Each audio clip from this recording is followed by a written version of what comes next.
আমাদের আইন কিন্তু যুগোপযোগী না। রাষ্ট্র হিসেবে ভালো কাজ করার জন্য যেমন প্রশংসা আপনি পাবেন, রাষ্ট্র পরিচালনায় যে কোনো ধরনের দুর্নীতি, অপরাধ, অন্যায়ের বিরুদ্ধে সাংবাদিকরা সঠিকভাবে সত্যটা তুলে ধরবে, এটাই প্রত্যাশা, এটাই গণতান্ত্রিক রাষ্ট্রের বিধান। এবং আমরা মনে করি সংবাদপত্র সেই স্বাধীনতা ভোগ করবে। কিন্তু আজকে আমাদেরকে ব্যালেন্স করতে হবে।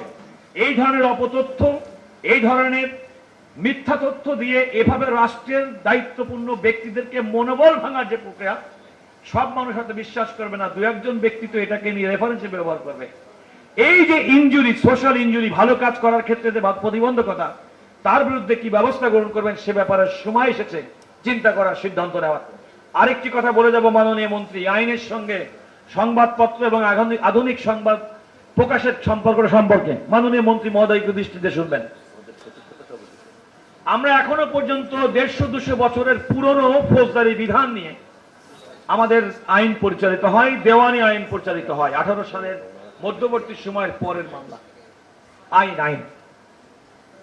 অথচ যুগ বদলেছে, প্রতিনিয়ত আমরা এআই তার ভালো জিনিস এবং খারাপ জিনিসের সঙ্গে আমরা সংঘর্ষ করছি, দ্বন্দ্ব করছি।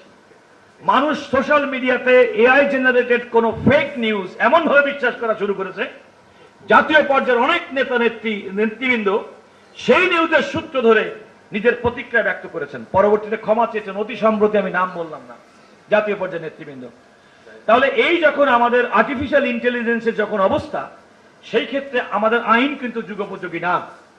আমি অতি সম্প্রতি লক্ষ্য করেছি সাইবার সুরক্ষা আইন, এটি সংশোধনের জন্য একটা মন্ত্রী পরিষদের কমিটি গঠন করা হয়েছে, মাননীয় মন্ত্রী সেই কমিটির সদস্য বলে জেনেছি।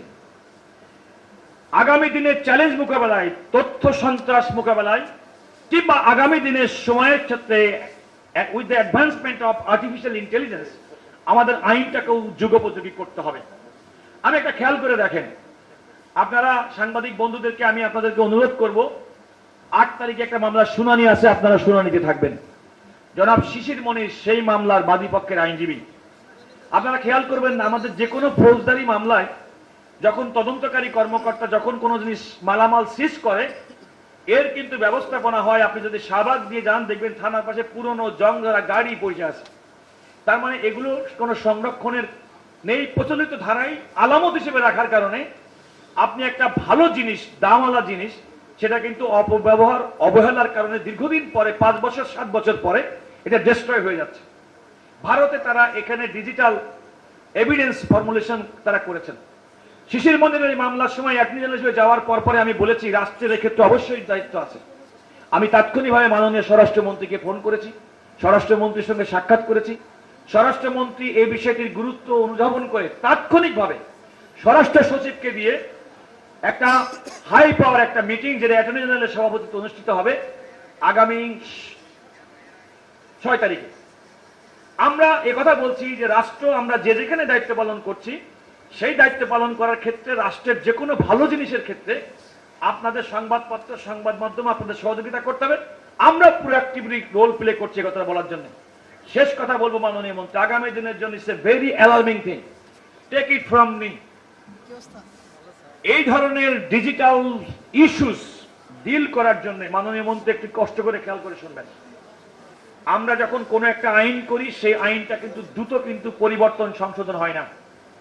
এখনো পর্যন্ত প্রতিদিন ডিজিটালি আমরা যে সমস্ত অপরাধ দেখি, গুটি কয়েক আইন ছাড়া এই সমস্ত ডিজিটাল এভিডেন্স গুলো কিন্তু প্রচলিত ধারার বিচার ব্যবস্থায় সাধারণত ব্যবহার করা হয় না। সময় এসেছে অথেন্টিক ডিজিটাল এভিডেন্সকে আপনার যে কোনো ট্রায়ালের ক্ষেত্রে বাধ্যতামূলক গ্রহণ করার জন্য সার্বজনীন আইন প্রণয়ন করতে হবে।